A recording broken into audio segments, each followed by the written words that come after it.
is like, blow my perspective of this view way out of the water, because these practices yoga was invented to be yoked with the gods.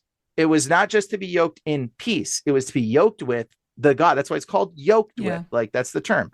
And so it's to be yoked with what? What are the gods, right? And so nirvana, there's a word. It's called samsara. Okay, samsara means the cycle of life, and it's the mundane death and rebirth, they say, that exists.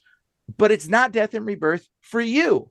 It's death and rebirth for the spirits of the Nephilim, okay? Because this talks about their bodies dying and their spirits remaining on the earth, okay? So the whole principle of enlightenment and all these, nirvana states, all of that has nothing to do with us humans. It had to do with the Nephilim gods, the beings that created these practices, and they invented the yoga practice for you to be able to help them achieve their nirvana state, their enlightenment, and their rebirth through you. And so this is like very deep when you get into like reading this understanding.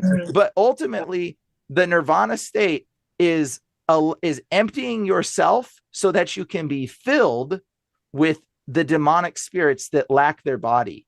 That's what's happening. So yoga is it's not a principle of just stretching. It's a principle of worship to deities that you don't know, okay, so that they can find ways to be joined with you. And that is ultimately the sort of historical aspect of the Nephilim and the fallen angels, how it plays into this practice. Now, it boggles my mind as anybody that believes in Christianity, or anybody that's a believer in God, like, that would say, hey, this is where this practice stems from. Hey, but we could use it for stretching, guys. Let's just stretch. Like, no, dude,